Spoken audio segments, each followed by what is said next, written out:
The Depth to Delve Deep by Rote Writer. Chapter 61 Og and Magog. Tired as Rote is, he still must befriend and be friendly with one and all.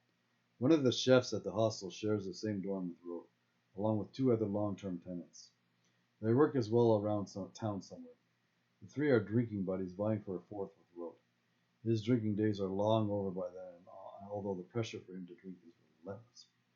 Rote works in two bars. He's always around the British who, as far as he can tell, seem to spend more time in the pub than in their own homes. Through Rote's life there have been dry periods lasting years at a time. He's already months into another long stint of sobriety. Piety aside, as he likes to put it, every once in a while he'll go wild. It usually lasts a month or two.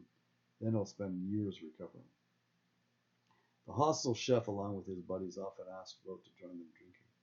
He takes Rote and a couple of young backpackers to Penzance near Land's End in Cornwall one day. One of them is on the way to work on one of the Isles of Scilly. The islands have seen much smuggling and skullduggery.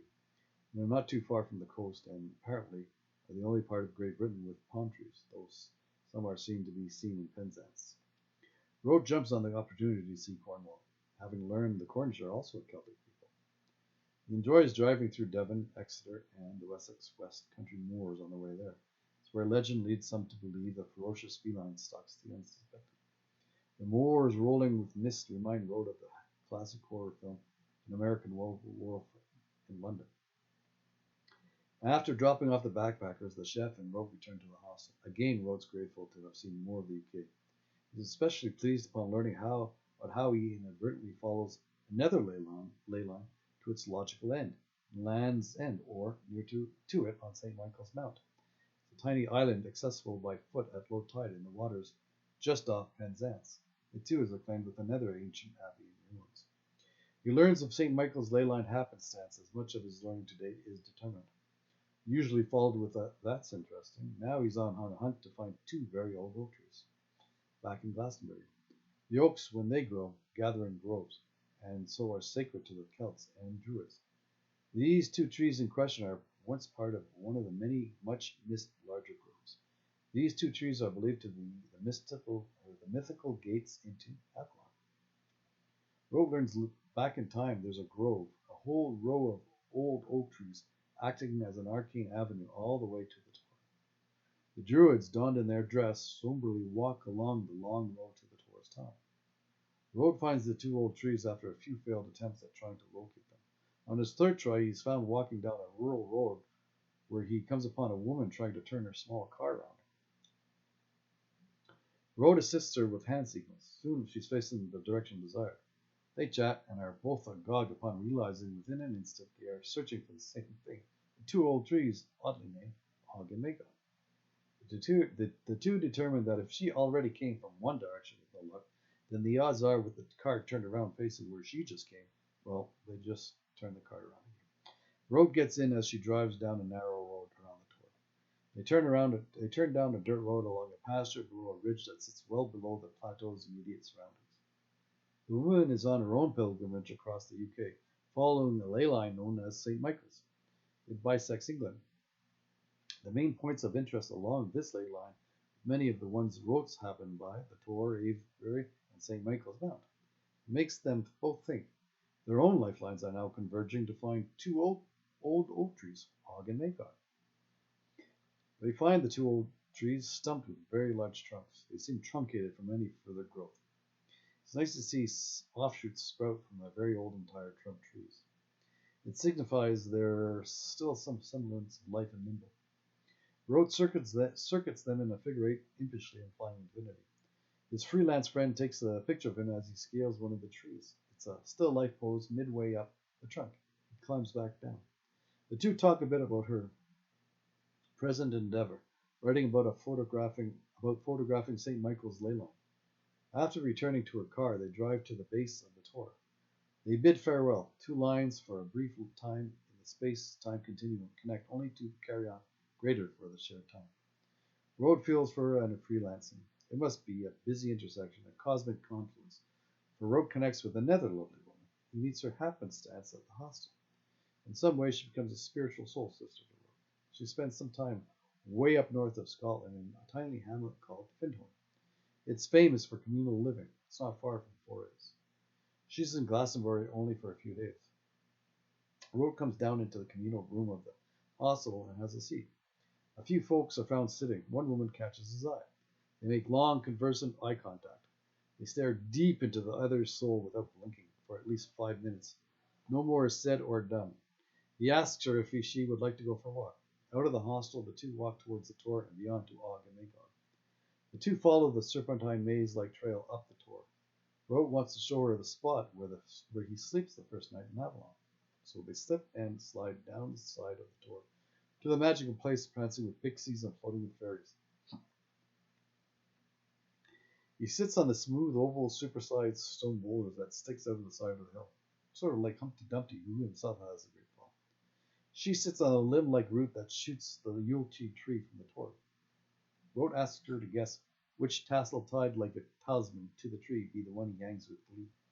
After 7 tries and 7 sighs, she picks the right one with perhaps a little prodding with some nodding.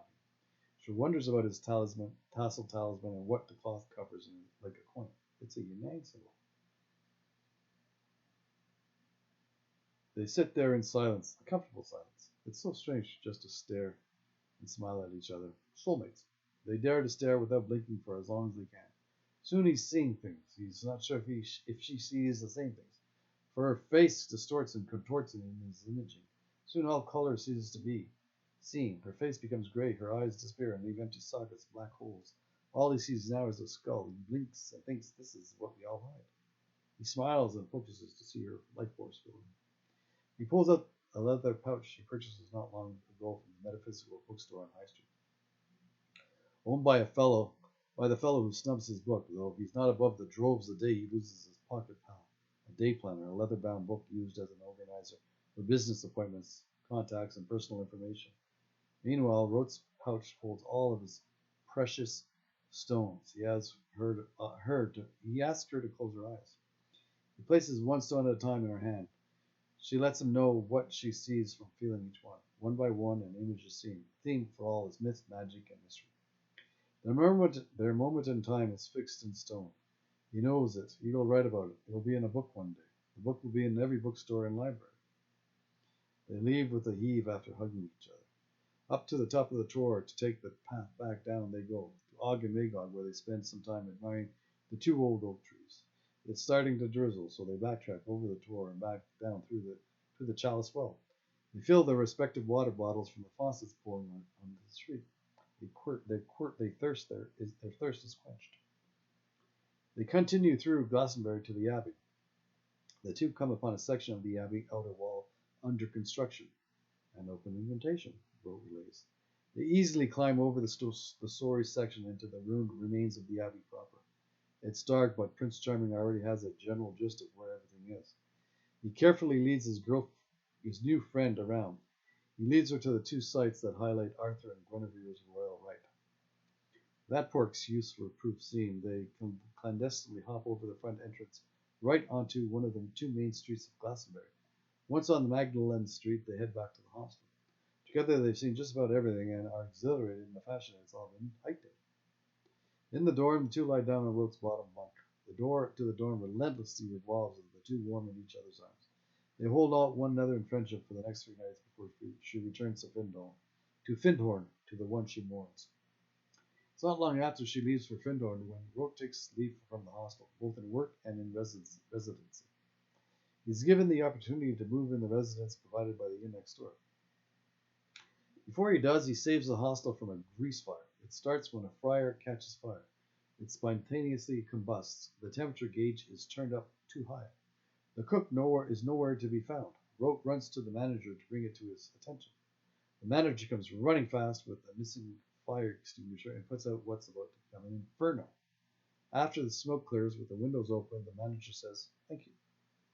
Rote ends up having to scare the soot from the walls the next day. Early on in his stay at the hostel as a kitchen helper. Rote's helping ways don't stop there. Like up at Loch Lomond, his hand helps a little bird that flies in through an open window, though not open enough. It hits it hard enough to be stunned, stopped, and dropped on the spot in the living room area of the hostel.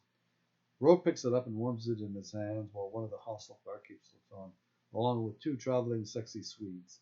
Soon he sends the little songster sailing safely away. It's not far from that day when Rote approaches the manager about his inability to sleep in the dorm. In a sense, it's the beginning of the end of Rote's time living and working there.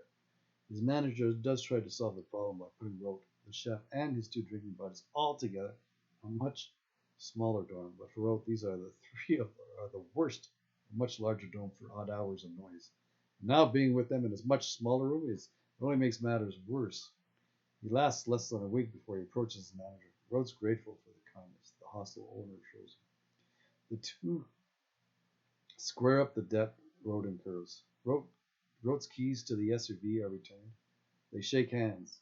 With admiration, the manager who owns the hostel, while his mother owns and operates a restaurant up the street, exclaims, "It's so nice to see someone who still puts stock in work." Rote always works his way through everything. His trilogy, bringing him over in the first place, holds countless tales of his work ethic. He still holds in one of his blue bags the original hard copy, the master manuscript with this. Ever since he's been overseas, he's been worried about his secret cache. His life story, so stored, often leaves him suspect of one and all when he has to leave it behind. He has no choice but to leave it in the dorm room with 8 or sometimes 16 backpackers. In hostels with 60 or 160 others, along with countless guests coming and going. He's going now, and that's final. It will take some 3 weeks to convince the owner of the hostel to find someone else to clean the hostel bar on the weekends. Rote can't do it anymore. With all the hours at the inn, he's a zombie at large. He doesn't want to leave his boss friend in the lurch, but enough is enough. The owner doesn't want to let go of Reliable, though. Rote wants to let go of the hostel, and he does. So after weeks of cajoling and convincing, he cuts all ties but friendship to the helpful hostel. Rote's befriended the town since he first comes down from the top of the tour. Back then, he's a homeless beggar and has been for some time. Now he has money in his pocket. He has a bank account that, by all accounts, is growing. He has food in his belly and a pouch of tobacco, and virtually room and board next door at the inn. At the inn, he works full time. He lives in the provided quarters for free. Rote settles in, though his mind is still on travel. He'll bide his time. He wants to secure enough money in his account to allow him to meet the means to travel a little bit better than he has. His new digs are decidedly better. He shares a 3-room residence with 2 other women working at the inn. One of them is the one he sort of likes, though she has a boyfriend. Her boyfriend is a burden to her, but she's blinded by her love for him. He is barred from the inn and the residence for some reason. He still manages to sneak in both places. She'll eventually run off to Greece with him. Rote's other roommate also has a boyfriend. She approaches Rote one time and brings up the subject of a ménage à trois. He lets her know that no matter how open she and her boyfriend may feel in their relationship, it will all change once they have another in bed with them. The two have never been with anyone else, and now they think Rote will spice up their romance. He'll destroy their relationship, and he knows it. He steers her clear of a threesome. He likes both his roommates, though their work ethic begs ethos.